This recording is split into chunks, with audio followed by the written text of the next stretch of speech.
morning, and welcome to an all-new Eye of the Tiger. I'm Julie Wynn. And I'm Danielle Bennett. Last week, teachers in 6 portables started moving classrooms due to parking expansion to take place next semester. By winter break, portables 16 through 21 will be vacated. We go to Devin Dickens with the story. The construction of parking spaces is leading to the removal of portable classrooms 16 through 21. Dr. Nicholas Richter plans to recapture parking spaces taken by the portables. There were a bunch of portables here that have already been removed. There are 6 more portables that we're looking to remove.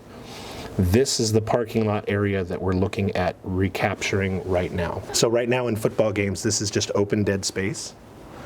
We want to recapture that as parking as well. So if we do it now, we can save hundreds of thousands of dollars. And then that's then being put back into redesigning the rest of the parking lot.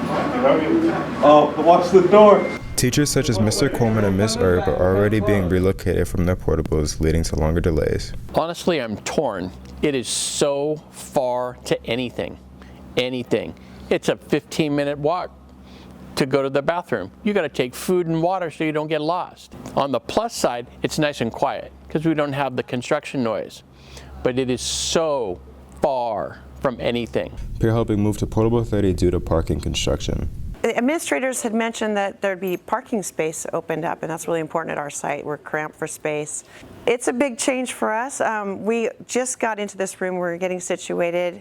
We were in the other room for the course of all of the peer helping.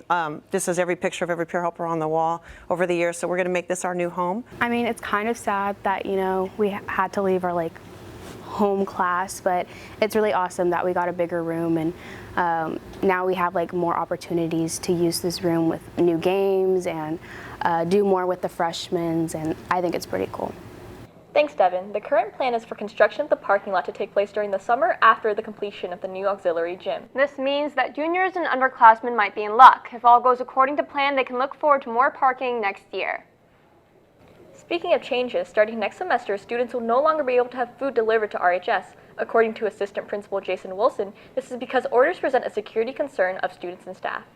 The responsibility of our office staff, our administrative assistants that are having to handle and manage all that. When you have a food delivery person demanding that we call the student out so that they could get their tip, it's like, whoa, no, that's not a good reason to pull a student out. So I understand it from both sides. What's the big deal versus what is the big deal? The new policy goes into effect January 1st. This week is Clash of Classes Spirit Week. Here's a look at the rest of the week's Spirit Days. On Friday, each class wears their respective class color. We now go over to Kobe Estrada for sports.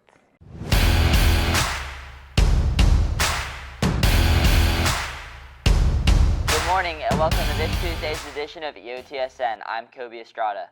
Last Friday, the Roseville football team defeated Hiram Johnson High School with a score of 52-22. This win advanced the Tigers to the second round of playoffs where they play number 3 seed Buhawk Colony. Buhawk Colony finished their season going 10-0 and received a first-round bye. They're a lot bigger and stronger than us, but I feel like if we play together more fundamentally sound, we'll beat them. In another sports news, junior Shane Meadows-Yaw and senior Trenton Artico qualified for varsity boys cross-country sections, and Maddie Ruiz for varsity girls sections. Also, signing day is tomorrow for all athletes that have verbally committed to play sports at the collegiate level. Stay tuned for this Friday's edition of EOTSN for more on the story. And that's all in your home for Roseville High School sports, top plays, breakdowns, and more. The Tiger Sports Network, EOTSN. And now we go over to entertainment. 56-55 to the winner by split decision from the United Kingdom, the Nightmare,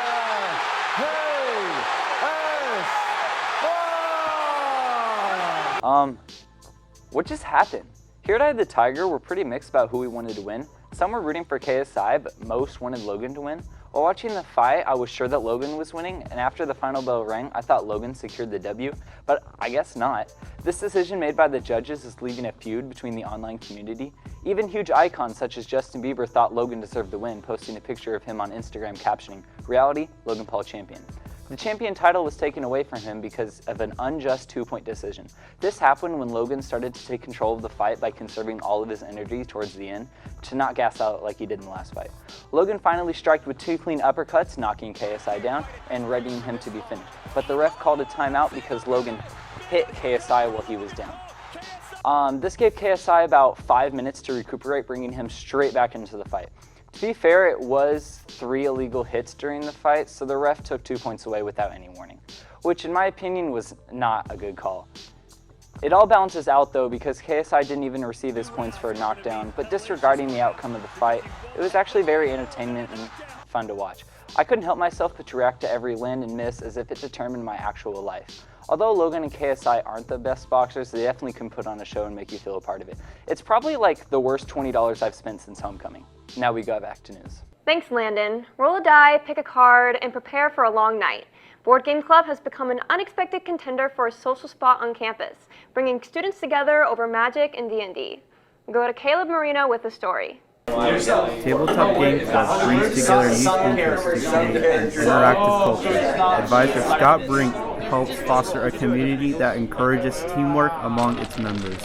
One of the great things about tabletop games in general is the social aspect of it. It's really about getting people together, right, face to face, and having a fun interaction around some sort of game. The club's large library of games offers member Ivan Kraut different mediums through which to explore his interests.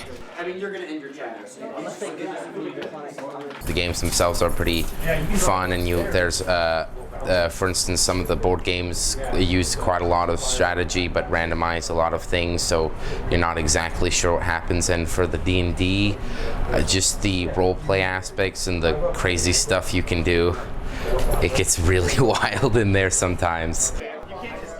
For Kraut, the allure of tabletop games is in their high level of flexible gameplay. 2 reasons I sort of put board games, even though most people consider them a sort of outdated medium, the same level as video games, is you don't get the same level of personal interaction. Plus there is some sort of flexibility in video games. The code is set and you can't change it without some expertise in programming, but in board games you can change it on the fly. Thanks, Caleb. For students who want to try their hand at rolling the dice, the club meets after school every other Friday in room 936. And that's it for us today on Eye of the Tiger. And remember, we're always on eyeofthetigernews.com. See you next time.